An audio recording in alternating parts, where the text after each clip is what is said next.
ಶ್ರೀಗುರುಭ್ಯೋ ನಮಃ. ಹರಿ ಓಂ.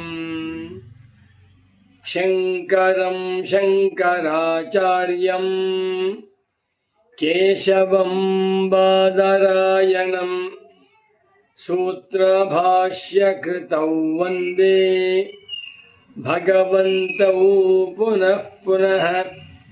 ಶ್ರುತಿಸ್ಮೃತಿಪುರಾಣಾನಾಂ ಆಲಯಂ ಕರುಣಾಲಯಂ ನಮಾಮಿ ಭಗವತ್ಪಾದಂ ಶಂಕರಂ ಲೋಕಶಂಕರಂ. ವಂದೇ ತಂ ಸಚ್ಚಿದವರ್ಯಂ ಮಹಾಮತಿಂ ವೇದಾಂತಸಾರಜ್ಞಂ ಸದ್ಗುರುಂ ಪ್ರಣತೋಸ್ಮ್ಯಹಂ. ಶ್ರೀಗುರುಂ ಪ್ರಣತೋಸ್ಮ್ಯಹಂ. ಸದಾಹಂ ಸಂಪ್ರದಾಯಜ್ಞಂ ಸಂಯಮೀಂದ್ರಂ ಸದಾಶ್ರಯಂ ಸದ್ಗುರುಂ ಸಚ್ಚಿದಾನಂದಂ ಸದಾಚಾರಂ ಸಮಾಶ್ರಯೇ. ಶ್ರೀಮಚ್ಛಂಕರ ಭಗವತ್ ಪೂಜ್ಯಪಾದ ಮಹಾಸದ್ಗುರುಭ್ಯೋ ನಮಃ. ಶ್ರೀ ಶ್ರೀ ಸಚ್ಚಿದಾನಂದೇಂದ್ರ ಸರಸ್ವತೀ ಸದ್ಗುರುಪಾದುಕಾಭ್ಯಾಂ ನಮಃ. ನಮೋ ನಮಃ ಶಂಕರ ಪಾದುಕಾಭ್ಯಾಂ. ಶಂಕರ ಭಾನು ಚಾನಲ್ ವೀಕ್ಷಕರಾದ ಸದ್ಗುರು ಭಕ್ತರು, ತತ್ವಜಿಜ್ಞಾಸು ಸಾಧಕರು, ವೇದಾಂತ ಪ್ರಿಯರು ಆಗಿರುವ ತಮ್ಮೆಲ್ಲರಿಗೂ ಇಂದಿನ ಕಾರ್ಯಕ್ರಮಕ್ಕೆ ಹೃತ್ಪೂರ್ವಕವಾದ ಸುಸ್ವಾಗತಗಳನ್ನು ಕೋರುತ್ತಾ ಇದೀಗ ಕಾರ್ಯಕ್ರಮವನ್ನು ಪ್ರಾರಂಭ ಮಾಡೋಣ. ಸಚ್ಚಿದಾನಂದೇಂದ್ರ ಸರಸ್ವತಿ ಸದ್ಗುರು ಸಂಶೋಧನ ಸಪ್ತಾಹ ಮಹೋತ್ಸವ ಕಾರ್ಯಕ್ರಮದಲ್ಲಿ ಇಂದು 2ನೇ ದಿವಸದ ಕಾರ್ಯಕ್ರಮ. ಪರಮ ಪೂಜ್ಯ ಶ್ರೀ ಶ್ರೀ ಸಚ್ಚಿದಾನಂದೇಂದ್ರ ಸರಸ್ವತಿ ಸ್ವಾಮಿಗಳವರು ತತ್ವ ಜಿಜ್ಞಾಸು ಸಾಧಕರಿಗೆ ಕರ್ಮಯೋಗವನ್ನು ಉಪದೇಶ ಮಾಡ್ತಾ ಇದ್ದರು. ವಿಷ್ಣು ಸಹಸ್ರನಾಮ ಸ್ತೋತ್ರ ಪಾರಾಯಣವನ್ನು ಮಾಡಿ ಶ್ರೀರಾಮ್ ಜೈ ರಾಮ್ ಜೈ ಜಯ ರಾಮ್ ಅನ್ನುವಂಥ ರಾಮನಾಮ ತಾರಕ ಮಂತ್ರವನ್ನು ಜಪಾನುಷ್ಠಾನ ಮಾಡಿ ಶ್ರೀರಾಮನ ಪೂಜೆಯನ್ನು ಮಾಡಿ ಅಂತಲೂ ಹೇಳ್ತಾ ಇದ್ದರು. ಆದರೆ ಇದ್ಯಾವುದೂ ಕೂಡ ಸಚ್ಚಿದಾನಂದೇಂದ್ರ ಸರಸ್ವತಿ ಸದ್ಗುರುಗಳವರ ಅವತಾರದ ನಿಜವಾದ ಉದ್ದೇಶವಲ್ಲ. ಸದ್ಗುರುಗಳ ಅವತಾರದ ಉದ್ದೇಶ ವಸ್ತುತಂತ್ರಜ್ಞಾನದ ಮಹಿಮೆ. ಶಂಕರ ಭಗವತ್ ಪೂಜ್ಯ ಪಾದಾಚಾರ್ಯರವರು ತಮ್ಮ ಪ್ರಸ್ಥಾನತ್ರಯ ಭಾಷ್ಯ ಗ್ರಂಥಗಳಲ್ಲಿ ಉಪದೇಶ ಮಾಡಿರುವಂಥ ವಸ್ತುತಂತ್ರಜ್ಞಾನ, ಆತ್ಮಜ್ಞಾನದ ಮಹಿಮೆ, ಅದರಿಂದ ಮೋಕ್ಷ, ಇದನ್ನು ವಿಶೇಷವಾಗಿ ಹೇಳ್ತಾ ಇದ್ದರು. ಇಂದು ಸದ್ಗುರು ಸಂಶೋಧನಾ ಸಪ್ತಾಹ ಮಹೋತ್ಸವದಲ್ಲಿ 2ನೇ ದಿವಸದ ಕಾರ್ಯಕ್ರಮ. ಇಂದಿನ ವಿಷಯ ಶಾಂಕರ ಸಂಪ್ರದಾಯ ನಿರ್ಣಯ. ಇದೇ ಗ್ರಂಥದಲ್ಲಿ ಶುದ್ಧ ಶಾಂಕರ ಪ್ರಕ್ರಿಯಾ ಭಾಸ್ಕರ ಎನ್ನುವಂಥ ಗ್ರಂಥದಲ್ಲಿ ಅನೇಕ ಸಂಶೋಧನೆ ಮಾಡಿ ಬರೆದಿದ್ದಾರೆ ಗುರುಗಳು. 2ನೇದು ಓದ್ತಾ ಇದ್ದೀನಿ ಇವತ್ತು. ಶಾಂಕರ ಸಂಪ್ರದಾಯ ನಿರ್ಣಯ. ಶಾಂಕರ ಸಂಪ್ರದಾಯ ಶಂಕರೇಣ ಉಪದಿಷ್ಟ ಶಾಂಕರ. ಶಂಕರ ಭಗವತ್ ಪೂಜ್ಯ ಪಾದಾಚಾರ್ಯರಿಂದ ಉಪದೇಶ ಮಾಡಲ್ಪಟ್ಟಿರುವ ಶಾಂಕರ ಪ್ರಕ್ರಿಯೆ ಶ್ರೀ ಗೌಡಪಾದ ಸಂಪ್ರದಾಯಾನುಸಾರಿಣಿ. ಒಂದು ಸಂಶೋಧನೆ. ಶಂಕರ ಭಗವತ್ ಪೂಜ್ಯ ಪಾದಾಚಾರ್ಯರು ಯಾವ ಪ್ರಕ್ರಿಯೆಯನ್ನು ಅನುಸರಿಸಿ ಅದ್ವೈತ ವೇದಾಂತ ಸಿದ್ಧಾಂತಗಳನ್ನು ತಿಳಿಸಿದ್ದಾರೆಯೋ ಈ ಪ್ರಕ್ರಿಯೆಯು ಶಂಕರಾಚಾರ್ಯರಿಂದ ಹೊಸದಾಗಿ ಕಂಡುಹಿಡಿಯಲ್ಪಟ್ಟಂಥ ಪ್ರಕ್ರಿಯೆಯಲ್ಲ. ಇದು ಶಂಕರರ ಪರಮ ಗುರುಗಳಾಗಿರುವ ಗೌಡಪಾದಾಚಾರ್ಯರ ಸಂಪ್ರದಾಯವನ್ನೇ ಅನುಸರಿಸುತ್ತಿದೆ.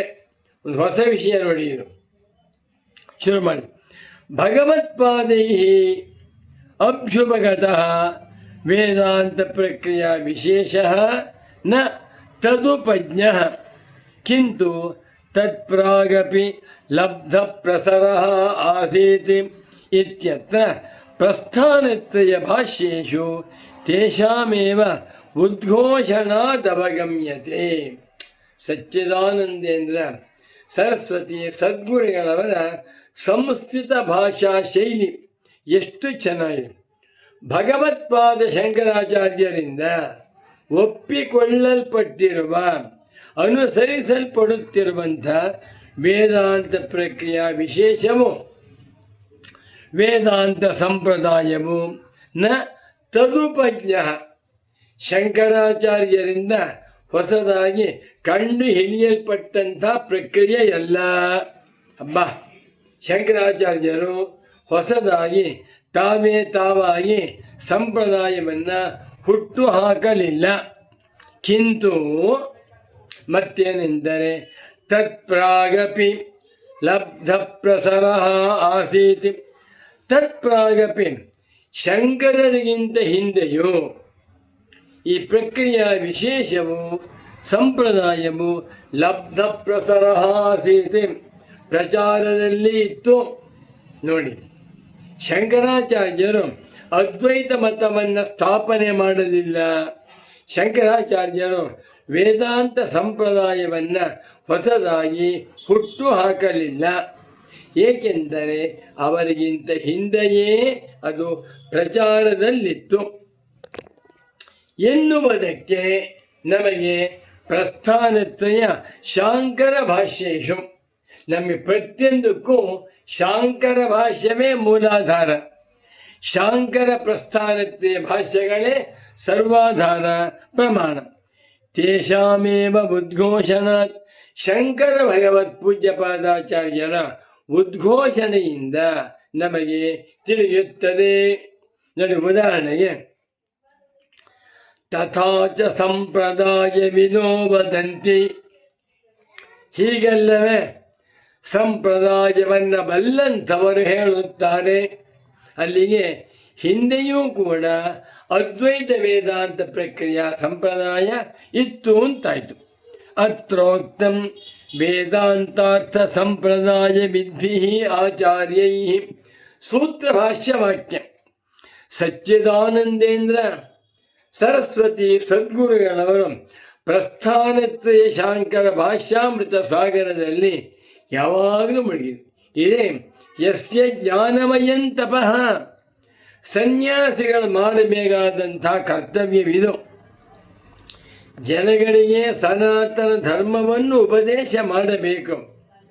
ಅದಕ್ಕಿಂತಲೂ ಹೆಚ್ಚಾಗಿ ವಸ್ತುತಂತ್ರ ಜ್ಞಾನವನ್ನು ಉಪದೇಶ ಮಾಡಲೇಬೇಕು. ಈ ವಿಷಯದಲ್ಲಿ ವೇದಾಂತಾರ್ಥ ಸಂಪ್ರದಾಯವನ್ನು ಬಲ್ಲಂಥ ಆಚಾರ್ಯರು ಹೀಗೆ ಹೇಳಿದ್ದಾರೆ ಎಂದು ಸೂತ್ರ ಭಾಷ್ಯದಲ್ಲಿ ಭಗವತ್ಪಾದ ಶಂಕರಾಚಾರ್ಯರು ಬರೆದಿದ್ದಾರೆ. ಇತ್ತೀಚ ಶ್ರೀ ಗೌಡಪಾದಾಚಾರ್ಯ ಸಂಪ್ರದಾಯಮಿತ್ವೇನ ಮಹೀಕೃತ. ಈ ಎರಡೂ ವಾಕ್ಯಗಳು ಬ್ರಹ್ಮಸೂತ್ರ ಶಾಂಕರ ಭಾಷ್ಯ ವಾಕ್ಯ, ಜ್ಞಾಪಕ ಇಟ್ಕೊಳ್ಳಿ. ಬ್ರಹ್ಮಸೂತ್ರ ಶಾಂಕರ ಭಾಷ್ಯವೆಂದರೆ ಶಂಕರರ ಹೃದಯ, ಶಂಕರರೇ ಆ ಸೂತ್ರ ಭಾಷ್ಯದಲ್ಲಿ ಪ್ರತಿಷ್ಠಿತರಾಗಿದ್ದಾರೆ. ಈ ಎರಡೂ ವಾಕ್ಯಗಳು ಯಾರನ್ನು ಕುರಿತು ಹೇಳ್ತಾ ಇವೆ ಅಂದರೆ ಗೌಡಪಾದಾಚಾರ್ಯರನ್ನು. ಭಗವತ್ಪಾದ ಶಂಕರಾಚಾರ್ಯರವರು ಸಂಪ್ರದಾಯವಿದಾಂ ಭಾವಃ ಸಂಪ್ರದಾಯವಿತ್ವಂ ತೇನ. ಗೌಡಪಾದಾಚಾರ್ಯರನ್ನು ವೇದಾಂತ ಸಂಪ್ರದಾಯವನ್ನು ಬಲ್ಲವರು ಎಂದು ಮಹೀಕೃತ, ಬಹಳ ಗೌರವದಿಂದ ಅವರನ್ನು ಶಂಕರಾಚಾರ್ಯರು ಸ್ತೋತ್ರ ಮಾಡಿದ್ದಾರೆ. ಮುಂದೆ ಗೌಡಪಾದ ಕಾರಕ ಕೊಟ್ಟು ಮಾಡ್ತಾರೆ ಗುರುಗಳು. ಮುಂದೆ ಹೇಳ್ತಾ ಇದ್ದಾರೆ, ಇದನ್ನೇನು ಗೊತ್ತಾಗ್ತಾ ಇದೆ ನಮಗೆ ಅಂದರೆ, ಏತೇನ ಸೂತ್ರಭಾಷ್ಯ ಉದಾಹೃತ ಶ್ಲೋಕ ಗೌಡಪಾದೀಯತ್ವೇನ ವಾರ್ತಿಕಕಾರ ಸಮಯೇ ಪ್ರಥಿತಃ ಆಸೀತು ಇತ್ಯವಗಮ್ಯತೆ. ಶ್ರೀರಾಮಚಂದ್ರ ಸಂಶೋಧನೆ ಮಾಡುವುದು ತುಂಬ ಕಷ್ಟ. ಗೌಡಪಾದಾಚಾರ್ಯರ ವಾಕ್ಯವಾಯಿತು, ಶಂಕರಾಚಾರ್ಯರ ಭಾಷ್ಯವಾಯಿತು, ಈಗ ಸುರೇಶ್ವರಾಚಾರ್ಯರವರ ಬೃಹದಾರಣ್ಯಕ ಭಾಷ್ಯ ವಾರ್ತಿಕವನ್ನು ಕೋಟ್ ಮಾಡ್ತಾ ಇದ್ದಾರೆ. ಅದ್ಭುತವಾದ ಸಂಶೋಧನೆಗಳು ಯಾರೂ ಮಾಡಿಲ್ಲ ಅನ್ನಲ್ಲ. ಸಚ್ಚಿದಾನಂದೇಂದ್ರ ಸರಸ್ವತಿ ಮಹಾಸ್ವಾಮಿಗಳವರು ಶಾಂಕರಾದ್ವೈತ ವೇದಾಂತ ದರ್ಶನದ ಮೇಲೆ ಮಾಡಿರುವಂಥ ಸಂಶೋಧನೆಗಳನ್ನು ಯಾರ್ಯಾರೂ ಮಾಡಿಲ್ಲ. ಈ ಸುರೇಶ್ವರಾಚಾರ್ಯರು ಕೂಡ ತಮ್ಮ ಬೃಹದಾರಣ್ಯಕ ಭಾಷ್ಯ ವಾರ್ತಿಕದಲ್ಲಿ ಈ ಎರಡೂ ಶ್ಲೋಕಗಳನ್ನು ಗೌಡಪಾದೀಯ ಕಾರಿಕ ಎಂದು ಹೇಳಿದ್ದಾರೆ. ಆದ್ದರಿಂದ ಶಂಕರರ ಸಂಪ್ರದಾಯ ಶಂಕರಾಚಾರ್ಯರಿಂದ ಹೊಸದಾಗಿ ಬಂದದ್ದಲ್ಲ ಅಂತಾಯಿತು. ಗೌಡಪಾದಾಚಾರ್ಯ ಅಪಿ ಸ್ವಸಂಪ್ರದಾಯ ಜ್ಞಾನ ಪರಾಮೃಶಂತಿ. ಮುಂದೆ ಶಂಕರರು ತಮ್ಮ ಪರಮ ಗುರುಗಳಾಗಿರುವ ಗೌಡಪಾದಾಚಾರ್ಯರನ್ನು ಅದ್ವೈತ ವೇದಾಂತ ಸಂಪ್ರದಾಯ ಕರ್ತೃಗಳು ಎಂದು ಗೌರವದಿಂದ ಹೇಳಿದರೆ, ಗೌಡಪಾದಾಚಾರ್ಯರು ಕೂಡ ತಮ್ಮ ಸಂಪ್ರದಾಯಕ್ಕೆ ಹಿಂದಿನ ಆಚಾರ್ಯರುಗಳನ್ನು ಪರಾಮರ್ಶೆ ಮಾಡುತ್ತಾರೆ. ಗೌಡಪಾದಾಚಾರ್ಯರ ಕಾರಿಕೆ ಶ್ರೀ ಗೌಡಪಾದಾಚಾರ್ಯ ಅಪಿ ಸ್ವೀಯ ಕಾರಿಕಾಸು ಉಪಾತ್ತಂ ಪ್ರಕ್ರಿಯಾ ವಿಶೇಷಂ ಪ್ರಾಚೀನ ಸಂಪ್ರದಾಯಾನುಸಾರಿತ್ವೇನ ಮನ್ಯಂತೆ ಸ್ಮ ಇತ್ಯತ್ರಾಪಿ ಜ್ಞಾಪಕಂ ವಿದ್ಯತೆ. ಹೇಗೆ ಗುರುಗಳವರು ಸಿಂಕ್ರೊನೈಸ್ ಮಾಡ್ತಾ ಇದ್ದಾರೆ, ಸಮನ್ವಯ ಮಾಡ್ತಾ ಇದ್ದಾರೆ. ಈ ಕಡೆ ಸುರೇಶ್ವರಾಚಾರ್ಯರ ವಾರ್ತಿಕ, ಈ ಕಡೆ ಗೌಡಪಾದೀಯ ಕಾರಿಕೆ, ಈ ಕಡೆ ಶಂಕರಾಚಾರ್ಯರವರ ಬ್ರಹ್ಮಸೂತ್ರ ಭಾಷ್ಯವಾಕ್ಯ ಎಲ್ಲವನ್ನೂ ತಂದು ಪೂಜ್ಯರಾದ ಸದ್ಗುರು ಹೇಳ್ತಾ ಇದ್ದಾನೆ. ಶಾಂಕರ ಸಂಪ್ರದಾಯವು ಅನಾದಿ ಕಾಲದಿಂದಲೂ ಇದೆ, ಉಪನಿಷತ್ ಕಾಲದಿಂದಲೂ ಇದೆ. ಉಪನಿಷತ್ತುಗಳಲ್ಲಿ ಪ್ರತಿಪಾದಿತವಾಗಿರುವ ಸಿದ್ಧಾಂತ ಅದ್ವೈತ ಸಿದ್ಧಾಂತವೇ ಎನ್ನುವುದಕ್ಕೆ ಇವೆಲ್ಲವೂ ಗಮಕಗಳು. ಗೌಡಪಾದಾಚಾರ್ಯರೂ ಕೂಡ ತಮ್ಮ ಕಾರಿಕೆಗಳಲ್ಲಿ ತಮಗಿಂತ ಹಿಂದಿನ ಆಚಾರ್ಯರುಗಳನ್ನು ಸಂಪ್ರದಾಯ ಬಲ್ಲವರು, ವೇದಾಂತಿಗಳು ಎಂದು ಗೌರವದಿಂದ ಹೇಳುತ್ತಿದ್ದಾರೆ. ಎಲ್ಲಿ? ಸ್ವಪ್ನ ಜಾಗರಿತೆ ಸ್ಥಾನೆ ಹೇಕಮಾಹು ಮನೀಷಿಣಃ ಬ್ರಹ್ಮಜ್ಞಾನಿನಃ. ಗೌಡಪಾದಾಚಾರ್ಯರೇ ಬ್ರಹ್ಮನಿಷ್ಠರು. ಅವರು ತಮ್ಮ ಕಾರಿಕೆಗಳಲ್ಲಿ ತಮಗಿಂತಲೂ ಹಿಂದೆ ಇದ್ದಂತಹ ಬ್ರಹ್ಮಜ್ಞಾನಿಗಳನ್ನು ಮನೀಷಿಣಃ ಎನ್ನುವಂತಹ ಶಬ್ದದಿಂದ ಕರೆದಿದ್ದಾರೆ. ಸ್ವಪ್ನ ಮಾಯೇ ಯಥಾ ದೃಷ್ಟಿ ಗಂಧರ್ವನಗರಂ ಯಥಾ ತಥಾ ವಿಶ್ವಮಿದಂ ದೃಷ್ಟಂ ವೇದಾಂತೇಷು ವಿಚಕ್ಷಣೈ. ಭಗವಾನ್ ಗೌಡಪಾದಾಚಾರ್ಯರು ವೇದಾಂತೇಷು ವಿಚಕ್ಷಣೈ, ವೇದಾಂತಗಳಲ್ಲಿ ಯಾರು ವಿಚಕ್ಷಣರೋ, ಸಿದ್ಧಹಸ್ತರೋ, ವೇದಾಂತಗಳಲ್ಲಿ ಯಾರು ಸಂಪೂರ್ಣವಾಗಿ ಅಧ್ಯಯನ ಸಂಪನ್ನರು ಅಂತಹ ಬ್ರಹ್ಮಜ್ಞಾನಿಗಳು ಹೀಗೆಂದು ಹೇಳುತ್ತಾರೆ ಎಂದರು. ಇದು ಗೌಡಪಾದಾಚಾರ್ಯರ ಕಾರಿಕೆ. ಯಾರನ್ನು ಕುರಿತು? ಅವರಿಗಿಂತಲೂ ಹಿಂದೆ ಇದ್ದಂಥ ಆಚಾರ್ಯರನ್ನ ಕುರಿತು. ವೀತರಾಗ ಭಯ ಕ್ರೋಧೈ ಮುನಿಭಿರ್ವೇದ ಪಾರಗೈ ನಿರ್ವಿಕಲ್ಪೋ ಕ್ಷಯಂ ದೃಷ್ಟ ಪ್ರಪಂಚೋಪಶಮೋದ್ವಯ. ನಿರ್ವಿಕಲ್ಪ ಅಯಮಾತ್ಮ ದೃಷ್ಟ. ಈ ಆತ್ಮನನ್ನ ಅವರು ನಿರ್ವಿಕಲ್ಪ, ನಿರುಪಾಧಿಕ, ಅದ್ವಿತೀಯ ಎಂದು ಹೇಳ್ತಾರೆ. ಯಾರು? ವೀತರಾಗ ಭಯಕ್ರೋಧೈ ಮುನಿಭಿ ವೇದ ಪಾರಗೈ. ವೇದಾಂಕ ಪಾರವನ್ನು ಬಲ್ಲಂಥ, ಕಾಮಕ್ರೋಧ ಲೋಭ ಮೋಹಾದಿ ದೋಷ ಅತೀತರಾಗಿರುವ ಮುನಿಗಳು ಈ ವಿಚಾರವನ್ನು ಹೇಳ್ತಾರೆ ಎಂದರು. ಇದರಿಂದ ಗೌಡಪಾದರಿಗಿಂತ ಹಿಂದೆಯೂ ಕೂಡ ಶಂಕರಾಚಾರ್ಯ ಹೇಳುತ್ತಿರುವಂಥ ಸಂಪ್ರದಾಯ ಇತ್ತು ಅಂತ ನಮಗೆ ಗೊತ್ತಾಗ್ತಾ ಇದೆ ಎಂದು ಆಗಮ ಪ್ರಕರಣ ಪ್ರಾರಂಭದಲ್ಲಿಯೇ ಗೌಡಪಾದಾಚಾರ್ಯ ಹೇಳಿದ್ದಾರೆ. ಪ್ರಮಾಣಸ್ಯ ಪ್ರಮಾಣಂಚ ಬಲವದ್ವಿದ್ಯತೆ ಮೇನೆ ಅಂತ ಹೇಳ್ತಾ ಇದ್ದಾರೆ. ಮುಂದೆ ಭಗವತ್ಪಾದೀಯ ಭಾಷ್ಯೇಷು ದೃಶ್ಯಮಾನ ಸಂಪ್ರದಾಯ ಶ್ರದ್ಧಾ. ಭಗವತ್ಪಾದ ಶಂಕರಾಚಾರ್ಯರಿಗೆ ಅದ್ವೈತ ವೇದಾಂತ ಸಂಪ್ರದಾಯದಲ್ಲಿ ಎಷ್ಟು ಶ್ರದ್ಧಾ ಭಕ್ತಿ ಇತ್ತು. ಇದ್ಯಾವುದೂ ಕೂಡ ತಾವೇನೋ ಒಣಯುಕ್ತಿಯಿಂದ ಮಾಡಿದಂಥ ಸಿದ್ಧಾಂತವಲ್ಲ. ಅನಾದಿ ಕಾಲದಿಂದ ವೇದ ಕಾಲದಿಂದಲೂ ಕೂಡ ಅದ್ವೈತ ವೇದಾಂತ ಸಂಪ್ರದಾಯ ಇದೆ. ಭಗವತ್ಪಾದ ಶಂಕರಾಚಾರ್ಯರಿಗೆ ಈ ಅದ್ವೈತ ವೇದಾಂತ ಸಂಪ್ರದಾಯದ ವಿಷಯದಲ್ಲಿ ತುಂಬ ಶ್ರದ್ಧಾಭಕ್ತಿ ಗೌರವಗಳು ಉಂಟು ಅಂತ ಹೇಳ್ತಾ ಇದ್ದಾರೆ. ನ ಕೇವಲಂ ಗೌಡಪಾದಾಚಾರ್ಯಾ ಸ್ವಸಂಪ್ರದಾಯವಿತ್ವೇನ ಪ್ರಮಾಣೀಕೃತಾಃ ಭಾಷ್ಯಕಾರೇಣ ಯಾವತ್ ಸ್ವೀಯ ಭಾಷ್ಯೇಷು ಸರ್ವತ್ರಾಪಿ ತತ್ರ ತತ್ಸಂಪ್ರದಾಯೇ ಪರಮಾದರಃ ಪ್ರಕಟಿತೋಸ್ತಿ. ಶಂಕರರಿಗೆ ಅವರಿಗಿಂತಲೂ ಹಿಂದೆ ಇದ್ದಂಥ ಗೌಡಪಾದಾಚಾರ್ಯರಲ್ಲಿ ಅಪಾರ ಭಕ್ತಿ ಇತ್ತು ಅಂತಷ್ಟೇ ಅಲ್ಲ, ಮತ್ತೇನೆಂದರೆ ವೇದಾಂತ ಸಂಪ್ರದಾಯ ವಿಷಯದಲ್ಲಿ ಶ್ರೀ ಶಂಕರಾಚಾರ್ಯರವರಿಗೆ ತುಂಬ ಭಕ್ತಿ ಇತ್ತು ಎನ್ನುವಂಥದ್ದು ಗೊತ್ತಾಗ್ತಾ ಇದೆ. ತತ್ ಸಂಪ್ರದಾಯೇ ಪರಮಾದರ ಪ್ರಕಟಿತೋಸ್ತಿ. ತಮ್ಮ ಭಾಷ್ಯ ಗ್ರಂಥಗಳಲ್ಲಿ ಶ್ರೀ ಶಂಕರರು ತಮ್ಮ ಅದ್ವೈತ ವೇದಾಂತ ಸಂಪ್ರದಾಯದ ವಿಷಯದಲ್ಲಿ ಹೆಚ್ಚಿನ ಆದರವನ್ನು ತೋರಿಸಿರ್ತಾರೆ. ತತ್ ಸಂಪ್ರದಾಯ ವಿಧಾಮೇವ ಸುಮೇಧ್ಯ ವೇದಾಂತಾರ್ಥ ಇತಿ ಸ್ವಾಶಯಾವಿಷ್ಕರಣಾಯ. ಯಾರಿಗೆ ಈ ಸನಾತನವಾಗಿರುವ ಗುರು ಸಂಪ್ರದಾಯ ಗೊತ್ತೋ ಅಂಥವರಿಗೆ ಮಾತ್ರವೇ ಅದ್ವೈತ ವೇದಾಂತ ಅರ್ಥವಾಗುತ್ತದೆಯೇ ಹೊರತು ಒಣ ವಿದ್ವಾಂಸರಿಗೆ ಅರ್ಥವಾಗುವುದಿಲ್ಲ. ಒಣ ವಿದ್ವಾಂಸರಿಗೆ ಸಂಪ್ರದಾಯ ಗೊತ್ತಿಲ್ಲ, ಸಂಪ್ರದಾಯದಲ್ಲಿ ಶ್ರದ್ಧಾ ಭಕ್ತಿಯೂ ಇಲ್ಲ, ಕೇವಲ ಯುಕ್ತಿಗಳಿಂದ ತರ್ಕದ ವಿಚಾರ ಮಾಡ್ತಾರೆ.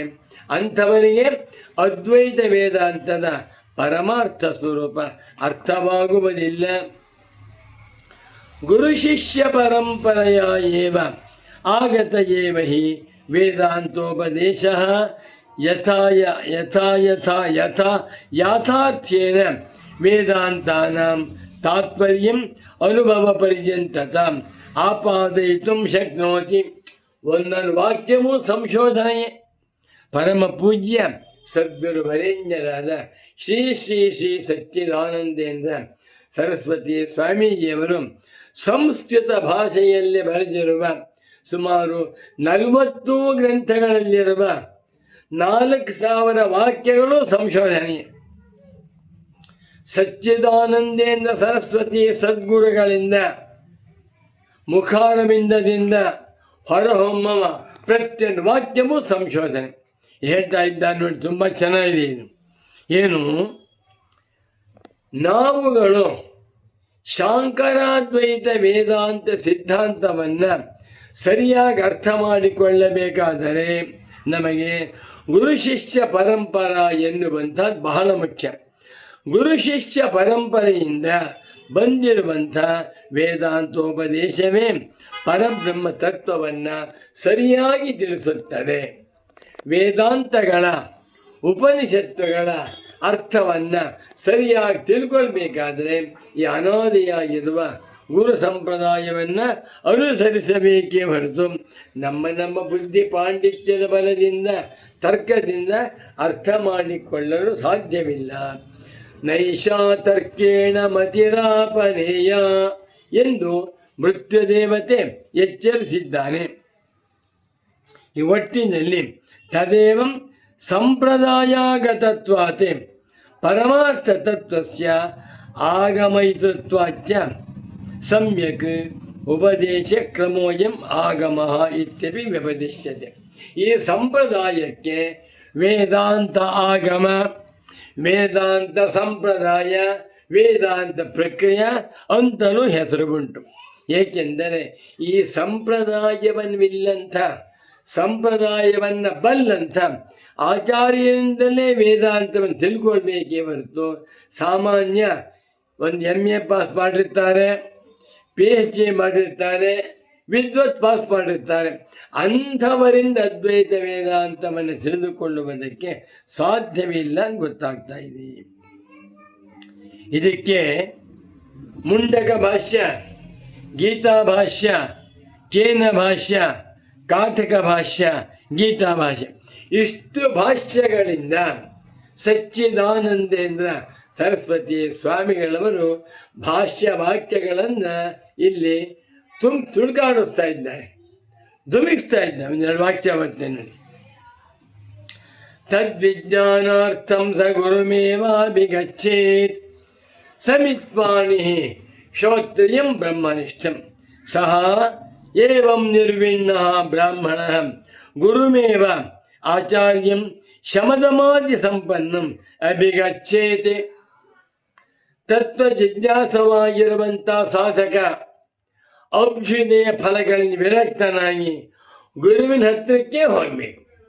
ಗುರು ಅಂದರೆ ಯಾರು? ಆಚಾರ್ಯಂ ಶಮದಮಾದಿ ಸಾಧನ ಸಂಪನ್ನಂ.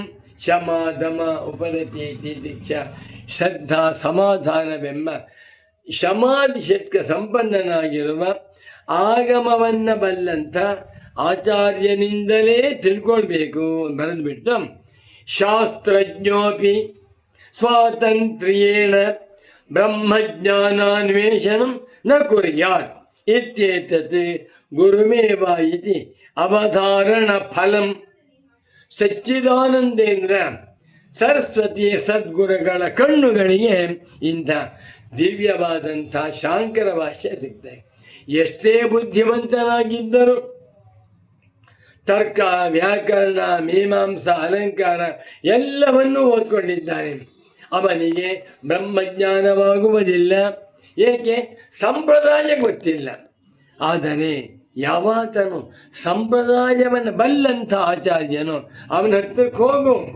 ತದ್ವಿದ್ಧಿ ಪ್ರಣಿಪಾತೇನ ಪರಿಪ್ರಶ್ನೇನ ಸೇವೆಯ ಎಂದು ಶಂಕರ ಭಗವತ್ ಪೂಜ್ಯ ಪಾದಾಚಾರ್ಯರು ತಮ್ಮ ಭಾಷ್ಯದ ಮುಂಡಕ ಭಾಷ್ಯ ಬರೆದಿದ್ದಾರೆ. ಗೀತಾ ಭಾಷ್ಯ ಬರೀತಾರೆ ಏನಂತ? ಸತ್ಯಮೇವಂ ಗುರು ಸಂಪ್ರದಾಯ ರಹಿತಾನಾಂ ಅಶ್ರುತ ವೇದಾಂತಾನಾಂ ಅತ್ಯಂತ ಬಹಿರ್ವಿಷಯಾಸಕ್ತ ಬುದ್ಧೀನಾಂ ಸಮ್ಯಕ್ ಪ್ರಮಾಣೇಶು ಅಕೃತಶ್ರಮಾಣ. ಯಾರಿಗೆ ಗುರು ಸಂಪ್ರದಾಯ ಗೊತ್ತಿಲ್ಲವೋ, ತಾವು ತಾವೇ ಬುದ್ಧಂತು ಅಂದ್ಕೊಂಡ್ಬಿಟ್ಟಿದ್ದಾರೆ, ಅಂಥವರಿಗೆ ಖಂಡಿತ ಸಮ್ಯಜ್ಞಾನನಿಷ್ಠ ಅರ್ಥವಾಗುವುದಿಲ್ಲ ಅಂದರು. ಕೇನೋಪನಿಷತ್ತ ಬರಿತ ಶಂಕರಾಚಾರ್ಯರು ಪ್ರತ್ಯಕ್ಷಾದಿಭಿ ಪ್ರಮಾಣೈ ಪರಃ ಪ್ರತ್ಯಾಯಯಿತು ನ ಶಕ್ಯ ಆಗಮೇನ ತು ಶಕ್ಯತೆಯೇವ ಪ್ರತ್ಯಾಯಯಿತು. ಕೇನ ಭಾಷ್ಯ. ಪ್ರತ್ಯಕ್ಷಾದಿ ಪ್ರಮಾಣಗಳಿಂದ ಬ್ರಹ್ಮತತ್ವವನ್ನು ಅರ್ಥ ಮಾಡಿಕೊಳ್ಳಲು ಸಾಧ್ಯವಿಲ್ಲ. ಆದರೆ ಅಧ್ಯಾರೋಪಾಪವಾದ ಪ್ರಕ್ರಿಯೆ ಎನ್ನುವ ಆಗಮ ಸಂಪ್ರದಾಯದಿಂದ ಮಾತ್ರವೇ ಆತ್ಮನನ್ನು ತಿಳ್ಕೊಳ್ಬಹುದು ಅಂತ ಬರೀತಾರೆ. ಮತ್ತೊಂದು ಕಡೆ ಬರೀತಾರೆ ಶಂಕರಾಚಾರ್ಯರವರು. ಇದೆಲ್ಲ ಗುರುಗಳು ಕೂಡ ಹಾಕ್ತಾ ಇದ್ದಾರೆ ನೋಡಿ. ಸಚ್ಚಿದಾನಂದೇಂದ್ರ ಸರಸ್ವತಿ ಸದ್ಗುರುಗಳಲ್ಲಿ ಭಗವಾನ್ ಗೌಡಪಾದಾಚಾರ್ಯರು, ಭಗವಾನ್ ಶಂಕರರು, ಭಗವಾನ್ ಸ್ವರೇಶ್ವರಾಚಾರ್ಯ ಆಚಾರ್ಯ ತ್ರಯರೂ ಕೂಡ ವಾಸ ಮಾಡ್ತಾ ಇದ್ದಾರೆ. ಸುಲಭವಲ್ಲ. ಮತ್ತೊಂದು ವಾಕ್ಯ ನೋಡಿ, ಭಗವದ್ಗೀತಾ ಭಾಷ್ಯ ವಾಕ್ಯ 13ನೇ ಅಧ್ಯಾಯದ 2ನೇ ಶ್ಲೋಕ. ಜ್ಞೇಯಂ ಯತ್ತತ್ ಪ್ರವಕ್ಷ್ಯಾಮಿ ಯಜ್ಞಾತ್ವಾಮೃತಮಶ್ನುತೆ ಅನಾದಿಮತ್ ಪರಂ ಬ್ರಹ್ಮ ನ ಸತ್ತನ್ನಾಸದುಚ್ಯತೆ ಶ್ಲೋಕ. ಆ ಶ್ಲೋಕಕ್ಕೆ ವಿಸ್ತಾರ ಭಾಷ್ಯವನ್ನು ಬರೆದು ಒಂದು ಮಾತು ಬರೀತ ಶಂಕರ. ತಸ್ಮಾತ್ ಅಸಂಪ್ರದಾಯವಿತೆ ಸರ್ವಶಾಸ್ತ್ರವಿದಪಿ ಮೂರ್ಖವದೇವ ಉಪೇಕ್ಷಣೀಯ. ಇದು ಗೀತಾ ಶಾಂಕರ ಭಾಷ್ಯ ವಾಕ್ಯ. ಯಾವಾತನು ಸರ್ವಶಾಸ್ತ್ರಗಳನ್ನು ಬಲ್ಲವನಾಗಿದ್ದು ಸಂಪ್ರದಾಯವನ್ನು ಬಲ್ಲವನಾಗಿಲ್ಲವೋ, ಅಧ್ಯಾರೋಪಾಪವಾದವೆಂಬ ವೇದಾಂತ ಸಂಪ್ರದಾಯ ಯಾರಿಗೆ ಗೊತ್ತಿಲ್ಲವೋ, ಗುರುಕ್ರಮದಿಂದ ಗುರು ಶಿಷ್ಯ ಪರಂಪರೆಯಿಂದ ಯಾರು ವೇದಾಂತ ಅರ್ಥವನ್ನು ಅರ್ಥ ಮಾಡಿಕೊಂಡಿಲ್ಲವೋ ಅವನ ಹೆಸರು ಸಂಪ್ರದಾಯರಹಿತ ಅಸಂಪ್ರದಾಯವಿತ್. ಎರಡರ್ಥ. ಸಂಪ್ರದಾಯವನ್ನು ಬಲ್ಲವನಾಗಿಲ್ಲ, ಸಂಪ್ರದಾಯಕ್ಕೆ ವಿರುದ್ಧವಾಗಿ ಉಪದೇಶ ಮಾಡುತ್ತಿರುವಂಥವನು. ಅಂಥವನು ಎಷ್ಟೇ ಬುದ್ಧಿವಂತನಾಗಿದ್ದರೂ ಶಾಸ್ತ್ರವಿದನಾಗಿದ್ದರೂ ಅಂಥವನನ್ನು ಮೂರ್ಖ, ಅವಿವೇಕಿ ಎಂದು ತಿಳಿದು ಅವನನ್ನು ಕೈ ಬಿಟ್ಬಿಡ್ಬೇಕು. ಅವನು ಎಲೆ ತತ್ವ ಜಿಜ್ಞಾಸುಗಳೇ, ನೀವು ಪಂಡಿತರ ಸಹವಾಸವನ್ನು ಮಾಡಬೇಡಿ. ಯಾವ ಪಂಡಿತರಿಗೂ ಕೂಡ ವೇದಾಂತ ಸಂಪ್ರದಾಯ ತಿಳಿದಿಲ್ಲ, ಸಂಪ್ರದಾಯವನ್ನು ಬಲ್ಲಂಥ ಶ್ರೋತ್ರಿಯ ಬ್ರಹ್ಮನಿಷ್ಠರಾದ ಆಚಾರ್ಯರಿಂದಲೇ ತತ್ವವನ್ನು ತಿಳ್ಕೊಳ್ಬೇಕು. ಅಸಂಪ್ರದಾಯವಿತ್, ಸಂಪ್ರದಾಯವನ್ನು ಬಲ್ಲವನಾಗಿಲ್ಲ, ಏನೇನೋ ಅಬದ್ಧವಾದಂಥ ಸಂಪ್ರದಾಯವನ್ನೇ ವೇದಾಂತ ಸಂಪ್ರದಾಯವೆಂದು ತಿಳಿದುಕೊಂಡಿರುವಂಥವನಿದ್ದರೆ ಅಂಥವನ ತಂಟೆಗೆ ಹೋಗಬೇಡಿ, ಅವನನ್ನು ಕೈ ಬಿಟ್ಟಬೇಡಿ ಎಂದು ಶಂಕರಾಚಾರ್ಯ. ಇನ್ನು ಶಾಂಕರ ಪ್ರಸ್ಥಾನತ್ರಯ ಭಾಷ್ಯ ಗ್ರಂಥಗಳಲ್ಲಿ ಭಗವತ್ಪಾದ ಶಂಕರಾಚಾರ್ಯರವರು ಅನೇಕ ಜನ ವೇದಾಂತ ಸಂಪ್ರದಾಯವಿದರಾದಂಥ ಆಚಾರ್ಯರನ್ನು ಸ್ಮರಣೆ ಮಾಡಿಕೊಂಡಿದ್ದಾರೆ. ಪ್ರಾರಂಭದಲ್ಲಿ ಭಾಷ್ಯೆ ದ್ರವಿಡಾಚಾರ್ಯ ಪರಾಮರ್ಶ. ಏನು ಆಶ್ಚರ್ಯದ ಮಾತಿದು. ಯೈರಿಮೇ ಗುರುಭಿಃ ಪೂರ್ವಂ ಪದವಾಕ್ಯ ಪ್ರಮಾಣತಃ ವ್ಯಾಖ್ಯಾತ ಸರ್ವ ವೇದಾಂತ ತಾನ್ನಿತ್ಯಂ ಪ್ರಣತೋಸ್ಮ್ಯಹಂ. ಇದು ಶಂಕರ ಭಗವತ್ ಪೂಜ್ಯ ಪಾದಾಚಾರ್ಯರು ತಮ್ಮ ತೈತ್ರಿಯ ಭಾಷ್ಯ ಪ್ರಾರಂಭದ ಮಂಗಳ ಶ್ಲೋಕವನ್ನು ಬರೆದಿದ್ದಾರೆ. ನನಗಿಂತಲೂ ಹಿಂದೆ ಯಾವ ಗುರುಗಳು ಪದ ವಾಕ್ಯ ಪ್ರಮಾಣಗಳನ್ನು ಅನುಸರಿಸಿ ಪದಶಾಸ್ತ್ರವೆಂದರೆ ವ್ಯಾಕರಣ, ವಾಕ್ಯಶಾಸ್ತ್ರವೆಂದರೆ ಮೀಮಾಂಸಾ, ಪ್ರಮಾಣಶಾಸ್ತ್ರವೆಂದರೆ ತರ್ಕಶಾಸ್ತ್ರ, ಇದನ್ನನುಸರಿಸಿ ಶ್ರುತಿ ಯುಕ್ತಿ ಅನುಭವಗಳ ಆಧಾರದಿಂದ ಎಲ್ಲ ವೇದಾಂತಗಳನ್ನು ವ್ಯಾಖ್ಯಾನ ಮಾಡಿದ್ದಾರೋ ಅಂಥ ಪ್ರಾಚೀನ ಸೂರಿಗಳನ್ನು ನಾನು ನಮಸ್ಕಾರ ಮಾಡ್ತೇನೆ ಎಂದರು. ಇದನ್ನು ಹೇಳಿರುವಂಥವ್ರು ಯಾರಪ್ಪ ಅಂದರೆ ದ್ರವಿಡಾಚಾರ್ಯರು. ಯಾರಿಗೂ ಗೊತ್ತಿಲ್ಲ, ಯಾವ ಪಂಡಿತರಿಗೂ ಗೊತ್ತಿಲ್ಲ. ಇವತ್ತು ಶಾಂಕರಾದ್ವೈತ ವೇದಾಂತ ದರ್ಶನವನ್ನು ಕುರಿತು ಉಪನ್ಯಾಸ ಮಾಡುವಂಥ ವಿದ್ವಾಂಸರು 1,00,000 ಜನ ಇದ್ದಾರೆ. ಯಾರಿಗೂ ಕೂಡ ದ್ರವಿಡಾಚಾರ್ಯರ ಪರಿಚಯವೇ ಇಲ್ಲ. ಒಂದು ದ್ರವಿಡಾಚಾರ್ಯರು ಅದಕ್ಕೆ ಗುರುಗಳವರು ವಿಸ್ತಾರವಾಗಿ ಚರ್ಚೆ ಮಾಡಿದ್ದಾರೆ. ಅನಂತರ ಬ್ರಹ್ಮನಂದಿ. ಇಲ್ಲಿ ದ್ರವಿಡಾಚಾರ್ಯರು ಬೇರೆ, ದ್ರವಿಡಾಚಾರ್ಯರು ಬೇರೆ. ಭಗವದ್ ರಾಮಾನುಜಾಚಾರ್ಯರು ತಮ್ಮ ಶ್ರೀಭಾಷ್ಯದಲ್ಲಿ ಕೋಟ್ ಮಾಡಿರುವಂಥ ಆಚಾರ್ಯರು ದ್ರವಿಡಾಚಾರ್ಯರು. ಶಂಕರ ಭಗವತ್ ಪೂಜ್ಯ ಪಾದಾಚಾರ್ಯರು ಯೈರಿಮೇ ಗುರುಭಿಃ ಪೂರ್ವಂ ಅಂತ ಹೇಳಿದ್ದಾರಲ್ಲ, ಇವರು ದ್ರವಿಡಾಚಾರ್ಯರು ಎನ್ನುವಂಥ ಸಂಶೋಧನೆ ಮಾಡಿದ್ದಾರೆ. ಸಚ್ಚಿದಾನಂದೇಂದ್ರ ಸರಸ್ವತಿ ಸ್ವಾಮಿಗಳವರು ವೇದಾಂತ ಕ್ಷೇತ್ರದಲ್ಲಿ ಮಾಡಿರುವಂಥ ಸಂಶೋಧನೆಗಳನ್ನು ಯಾವ ಯೂನಿವರ್ಸಿಟಿಗಳಲ್ಲೂ ಮಾಡಿಲ್ಲ, ಯಾವ ಪ್ರೊಫೆಸರೂ ಮಾಡಿಲ್ಲ. ಅವ್ರಿಗೆ ಗೊತ್ತಿಲ್ಲ. ದೊಡ್ಡ ದೊಡ್ಡ ವಿದ್ವಾಂಸರು ತುಂಬ ಗ್ರಂಥ ಓದಿರ್ತಾರೆ. ಈ ಸಂಶೋಧನೆ ಮಾಡಬೇಕಾದರೆ ಸೂಕ್ಷ್ಮ ದೃಷ್ಟಿ ಬೇಕು. ಮುಂದೆ ಹೇಳ್ತಾ ಇದ್ದಾರೆ, ಅದ್ವೈತ ವೇದಾಂತ ಸಂಪ್ರದಾಯಕ್ಕೆ ಮತ್ತೊಬ್ಬ ಆಚಾರ್ಯರಿದ್ದರು. ಅವರ ಹೆಸರು ಬ್ರಹ್ಮನಂದಿ. ಇದನ್ನು ಕೋಟ್ ಮಾಡ್ತಾ ಹೇಳ್ತಾರೆ ಗುರುಗಳವರು. ಸಂಕ್ಷೇಪ ಶಾರೀರಕವನ್ನು ರಚನೆ ಮಾಡಿರುವಂಥ ಸರ್ವಜ್ಞಾತ್ಮ ಮುನಿಗಳ ವಾಕ್ಯವನ್ನು ಕೋಟ್ ಮಾಡಿಕೊಂಡು ಬ್ರಹ್ಮನಂದಿ ಎನ್ನುವಂಥವರು ಕೂಡ ಅದ್ವೈತ ವೇದಾಂತ ಸಂಪ್ರದಾಯದಲ್ಲಿ ಇದ್ದಂಥ ಪ್ರಾಚೀನ ಆಚಾರ್ಯರು ಭಗವತ್ಪಾದ ಶಂಕರಾಚಾರ್ಯರವರು ತಮ್ಮ ಭಾಷ್ಯ ಗ್ರಂಥಗಳಲ್ಲಿ ಈ ಬ್ರಹ್ಮನಂದಿ ಆಚಾರ್ಯರನ್ನು ಕೂಡ ಉದಾಹರಿಸಿದ್ದಾರೆ ಅಂತ ಹೇಳ್ತಾರೆ. ಮತ್ತೊಬ್ಬರು ಉಪವರ್ಷಾಚಾರ್ಯ, ಈ ಹೆಸರೇ ಗೊತ್ತಿಲ್ಲ. ದ್ರವಿಡಾಚಾರ್ಯರು, ಬ್ರಹ್ಮನಂದಿಗಳು ಮತ್ತು ಉಪವರ್ಷಾಚಾರ್ಯರು, ಇದನ್ನು ಕೂಡ ಭಗವತ್ಪಾದ ಶಂಕರಾಚಾರ್ಯರು ಕೋಟ್ ಮಾಡಿದ್ದಾರೆ.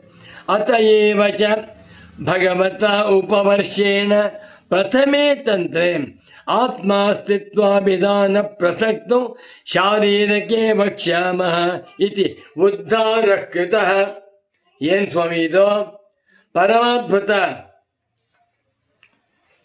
ಉಪವರ್ಷಾಚಾರ್ಯರನ್ನ ಭಗವತ್ಪಾದ ಶಂಕರಾಚಾರ್ಯರವರು ತಮ್ಮ ಬ್ರಹ್ಮಸೂತ್ರ ಭಾಷ್ಯದಲ್ಲಿ ಉದಾಹರಿಸಿದ್ದಾರೆ.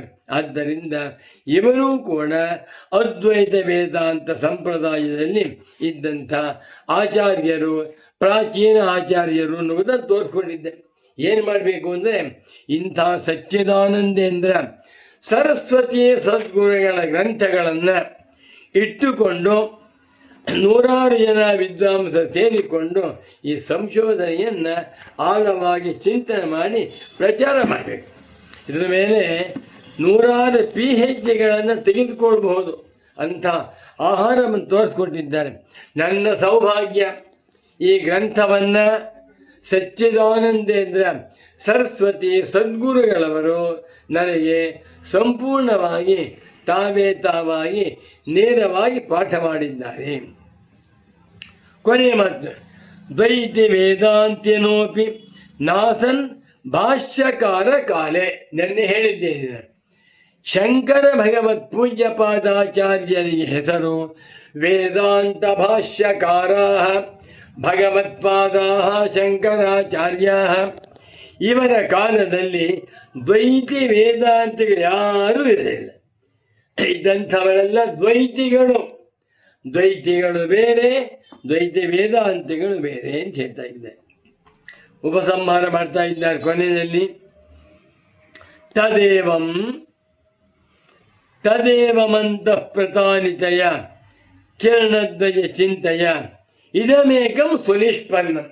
ಇಲ್ಲಿಯವರೆಗೆ ನಾವು ವಿಚಾರ ಮಾಡಿದ್ದರಿಂದ ಇಷ್ಟು ಸಿದ್ಧವಾಯಿತು.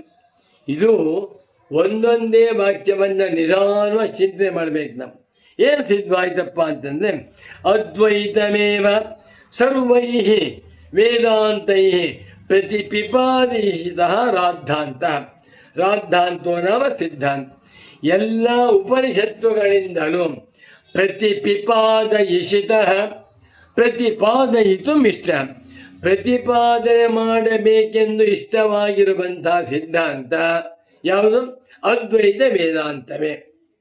ಉಪನಿಷತ್ತುಗಳಲ್ಲಿ ಪರಮ ತಾತ್ಪರ್ಯದಿಂದ ಉಪದಿಷ್ಟವಾಗಿರುವ ಸಿದ್ಧಾಂತ ಅದ್ವೈತ ಸಿದ್ಧಾಂತವೇ ಹೊರತು ದ್ವೈತ ವಿಶಿಷ್ಟಾದ್ವೈತಾದಿ ವಾದಿನಸ್ತು ನೈವಾಸನ್ ಶಂಕರ ಭಗವತ್ ಪೂಜ್ಯ ಪಾದಾಚಾರ್ಯ ಭಾಷ್ಯ ಪ್ರಳಯನ ಸಮಯ. ಈ ಬರೀಬೇಕಾದ್ರೆ 8ನೇ ಬೇಕು ಸ್ವಾಮಿ. ಭಗವತ್ಪಾದ ಶಂಕರಾಚಾರ್ಯರವರು 8ನೇ ಶತಮಾನದಲ್ಲಿ ಉಪನಿಷತ್ತುಗಳಿಗೆ, ಭಗವದ್ಗೀತೆಗೆ, ಬ್ರಹ್ಮಸೂತ್ರಗಳಿಗೆ ಭಾಷ್ಯ ಬರೆದಿದ್ದಾರಲ್ಲ, ಆ ಸಮಯದಲ್ಲಿ ದ್ವೈತ ವೇದಾಂತ ವಿಶಿಷ್ಟಾದ್ವೈತ ವೇದಾಂತಿಗಳು ಯಾರೂ ಇರಲಿಲ್ಲ. ಇದ್ದವರೆಲ್ಲರೂ ಕೂಡ ಶುದ್ಧ ಅದ್ವೈತಿಗಳೇ. ಪ್ರಾಗ್ವ ಶಂಕರಾಚಾರ್ಯರ ಕಾಲದಲ್ಲೂ ಇರಲಿಲ್ಲ, ಅವರಿಗಿಂತ ಹಿಂದೆಯೂ ಯಾರೂ ಇರಲಿಲ್ಲ ಅಂತ ಗೊತ್ತಾಗ್ತದೆ. ಸರಿ, ಯದ್ಯಪಿ ಪ್ರಾಚೀನಾದ್ವೈತಿನಃ ಸರ್ವೇಪಿ ಜೀವಬ್ರಹ್ಮೈಕ್ಯಂ ನಿಯಮೇನ ಅನುಮೇಜರೆ ತಥಾಪಿ ತೇಷ್ವೇವ ಕೇಚಿತ್ ಜೈವಂ ರೂಪಂ ಪಾರಮಾರ್ಥಿಕಂ ಮನ್ಯಮಾನ. ಸರಿ, ಈಗ ಶಂಕರ ಭಗವತ್ ಪೂಜ್ಯ ಪಾದಾಚಾರ್ಯರವರು ಇದನ್ನು ಹೊಸ ಸಂಶೋಧನೆ ತಮ್ಮ ಭಾಷ್ಯ ಗ್ರಂಥಗಳಲ್ಲಿ ಅನುವಾದ ಮಾಡಿಕೊಂಡು ಖಂಡನೆ ಮಾಡಿದ್ದಾರಲ್ಲ, ಆ ವೇದಾಂತಿಗಳು ಯಾರಪ್ಪ ಅಂದರೆ ಅದ್ವೈತ ವೇದಾಂತಿಗಳು. ಅದ್ವೈತ ವೇದಾಂತಿಗಳನ್ನೇ ಅನುವಾದ ಮಾಡಿಕೊಂಡು ಅವರಲ್ಲಿದ್ದಂಥ ದೋಷಗಳನ್ನು ಎತ್ತಿ ತೋರಿಸಿ ಆ ಒಂದು ದೋಷವನ್ನು ಪರಿಹಾರ ಮಾಡಿ ಶುದ್ಧವಾಗಿರುವ ಅದ್ವೈತ ವೇದಾಂತದ ರಾಜಮಾರ್ಗವನ್ನು ತೋರಿಸ್ಕೊಟ್ಟಿದ್ದ ಶಂಕರಾಚಾರ್ಯರು. ಅವರೆಲ್ಲರೂ ಕೂಡ ಜೀವ ಬ್ರಹ್ಮನಿಗೆ ಐಕ್ಯವನ್ನೇ ಹೇಳ್ತಾ ಇದ್ರು. ಇದನ್ನು ಹೊಸ ವಿಷಯ. ಶಂಕರ ಭಗವತ್ ಪೂಜ್ಯ ಪಾದಾಚಾರ್ಯರ ಕಾಲದಲ್ಲಿ ಇದ್ದಂಥ ಎಲ್ಲ ವೇದಾಂತಿಗಳು ಅದ್ವೈತಿಗಳೇ ಆಗಿದ್ದರೆ ಹೊರತು ದ್ವೈತ ವೇದಾಂತಿಗಳು ಯಾರೂ ಇರಲಿಲ್ಲ. ಆದರೆ ಆ ಅದ್ವೈತ ವೇದಾಂತಿಗಳಲ್ಲಿ ಕೆಲವರು ಜೈವ ಸ್ವರೂಪವನ್ನು ಪರಮಾರ್ಥ ಅಂತ ಹೇಳ್ತಾ ಇದ್ರು. ಕೆಲವರು ಬ್ರಹ್ಮಜ್ಞಾನವಾದ ಮೇಲೂ ಕೂಡ ವಾಸನ ಉಂಟು ಅಂತ ಹೇಳ್ತಾ ಇದ್ರು. ಮತ್ತು ಕೆಲವರು ಬ್ರಹ್ಮಜ್ಞಾನವಾದ ಮೇಲೂ ಕೂಡ ಅಜ್ಞಾನ ಉಳ್ಕೊಂಡಿರುತ್ತೆ ಅಂತ ಹೇಳ್ತಾ ಇದ್ರು. ಇಂಥ ಅದ್ವೈತಿಗಳ ಮತಗಳನ್ನು ಖಂಡನೆ ಮಾಡಿದ್ದಾರೆ ಹೊರತು ದ್ವೈತ ವೇದಾಂತಗಳ ಮತ ಖಂಡನೆ ಮಾಡಿಲ್ಲ. ಏಕೆಂದರೆ ಅವರು ಯಾರೂ ಇರಲೇ ಇಲ್ಲ ಅಂತ ತಾತ್ಪರ್ಯ. ಶ್ರೀ ಶಂಕರ ಭಗವತ್ಪಾದೈರಪಿ ಇತರ ವೃತ್ತಿಕಾರೈರಿವ ಅದ್ವೈತಮೇವ ವೇದಾಂತಾರ್ಥ ಇತಿ ಅಭ್ಯುಪಾಗಾಮಿ. ಶಂಕರ ಭಗವತ್ ಪೂಜ್ಯಪಾದಾಚಾರ್ಯರು ಒಪ್ಪಿಕೊಂಡಿರುವಂಥ ಪ್ರತಿಪಾದನೆ ಮಾಡಿರುವಂಥ ಸಿದ್ಧಾಂತ ವೇದಾಂತಾರ್ಥ ಯಾವುದಪ್ಪ ಅಂದರೆ ಅದ್ವೈತ ವೇದಾಂತವೇ ಹೊರತು ಉಳಿದ ಯಾವುದೂ ಅಲ್ಲ ಅಂತ ಸಿದ್ಧ ಮಾಡ್ತಾ ಇದ್ದೆ. ತುಂಬ ವಿಸ್ತಾರವಾಗಿದೆ. ಕೊನೆ ಹೇಳ್ತಾ ಇದ್ದಾರೆ, ತೈರೇವ ಚ ವಾಕ್ಯೈ ಕತಿಭಿಶ್ಚಿತ್ ಅತ್ರ ಉದಾಹೃತೈ ನಿರ್ಮಾತಂ ತಸ್ಯ ಪ್ರಕ್ರಿಯಾ ವಿಶೇಷಸ್ಯ ನಿಶ್ಚೇತು ಶಕ್ನುವಂತ್ಯೇವ ಸೂಕ್ಷ್ಮಮತಯಃ. ನಾನಿಲ್ಲಿ ಎಲ್ಲ ಶಾಂಕರ ವಾಕ್ಯಗಳನ್ನು ಉದಾಹರಿಸಿಲ್ಲ, ಕೆಲವೇ ವಾಕ್ಯ ಕೊಟ್ಟಿದ್ದೇನೆ. ಈ ವಾಕ್ಯಗಳನ್ನು ಅನುಸಂಧಾನ ಮಾಡ್ತಾ ಇದ್ದೆ ಸೂಕ್ಷ್ಮ ಮತಿಗಳಿಗೆ ಗೊತ್ತಾಗುತ್ತೆ ಶಂಕರಾಚಾರ್ಯರ ಕಾಲದಲ್ಲಿ ಇದ್ದಂಥ ಎಲ್ಲ ವೇದಾಂತಿಗಳು ಅದ್ವೈತಿಗಳೇನು ತಿಳಿಯುತ್ತದೆ. ಯಥಾಚ ಸಾಯೇವ ಏಕ ಶ್ರುತಿಯುಕ್ತಿ ಅನುಭವಾಂಗತ್ವೇನ ವೇದಾಂತಾರ್ಥಂ ಗಮಯಂತಿ. ಸರಿ, ಇನ್ನು ಆ ಒಂದು ಅದ್ವೈತ ವೇದಾಂತ ಸಿದ್ಧಾಂತವೇ ಪರಮಾರ್ಥ, ಇದೇ ನಿಜವಾಗಿರುವಂಥ ಸಂಪ್ರದಾಯ. ಇದರಿಂದಲೇ ವೇದಾಂತಾರ್ಥವನ್ನು ತಿಳಿದುಕೊಂಡು ತತ್ವ ಜಿಜ್ಞಾಸುಗಳು ಮುಕ್ತರಾಗಬೇಕು ಎನ್ನುವ ವಿಷಯವನ್ನು ಮುಂದಿನ ಕಿರಣಗಳಲ್ಲಿ ತಿಳಿಸುತ್ತೇನೆ ಅಂತ ಹೇಳುತ್ತಾ, ಇತಿ ಸರ್ವಂ ಶಿವಂ. ಒಂದು ವಾಕ್ಯ ಓದ್ತೆ ನೋಡಿ. ಸಚ್ಚಿದಾನಂದೇಂದ್ರ ಸರಸ್ವತಿ ಸದ್ಗುರುಗಳವರು ತಮ್ಮ ಎಲ್ಲ ಸಂಸ್ಕೃತ ವೇದಾಂತ ಗ್ರಂಥಗಳಲ್ಲಿಯೂ ಈ ಮಾತನ್ನು ಬರೀತಾರೆ. ಇತಿ ಶ್ರೀಮತ್ ಪರಮಹಂಸ ಪರಿವ್ರಾಜಕಾಚಾರ್ಯವರೆಣ್ಯ ಶ್ರೀ ಪೂಜ್ಯಪಾದ ಶ್ರೀಮಚ್ಛಂಕರ ಭಗವಚ್ಚರಣ ಸ್ಮರಣ ಪರಿಚಯಾವಾಪ್ತ ವೇದಾಂತ ಪ್ರವೇಶೇನ ಶ್ರೀ ಬೋಧಾನಂದೇಂದ್ರ ಸರಸ್ವತಿ ಶಿಷ್ಯ ಸಚ್ಚಿದಾನಂದೇಂದ್ರ ಸರಸ್ವತ್ಯಾಖ್ಯೇನ ಭಿಕ್ಷುಣ ಪ್ರಣೀತೆ ಶುದ್ಧ ಶಾಂಕರ ಪ್ರಕ್ರಿಯಾ ಭಾಸ್ಕರಾಭಿಧೆ ಪ್ರಕರಣೆ ಶಾಂಕರ ಸಂಪ್ರದಾಯ ನಿರ್ಣಯೋ ನಾಮ ದ್ವಿತೀಯ ಕಿರಣ. ನಮೋ ನಮಃ ಶಂಕರ ಪಾದುಕಾಭ್ಯಾಂ. ನಮೋ ನಮಃ ಸಚ್ಚಿದಾನಂದೇಂದ್ರ ಸರಸ್ವತಿ ಸದ್ಗುರು ಪಾದುಕಾಭ್ಯಾಂ. ಅದ್ಭುತವಾಗಿದೆ. ಇದನ್ನು 1 ವರ್ಷ ಮಾಡಬೇಕು. 1000 ಜನ ವಿದ್ವಾಂಸರು ಕೂತ್ಕೊಂಡು ಈ ಸಂಶೋಧನೆಗಳನ್ನು ವಿಚಾರ ಮಾಡಿ ಅರ್ಥ ಮಾಡಿಕೊಂಡು ಪ್ರಚಾರ ಮಾಡಿದರೆ ಶಾಂಕರಾದ್ವೈತ ವೇದಾಂತ ಸಿದ್ಧಾಂತದ ಆಳ, ಮಹಿಮೆ, ಗರಿಮೆ ಎಲ್ಲವೂ ಅರ್ಥವಾಗುತ್ತದೆ. ಹಾಗೆ ಅರ್ಥವಾಗಲಿ, ಎಲ್ಲರೂ ಬ್ರಹ್ಮಜ್ಞಾನಿಗಳಾಗಲಿ.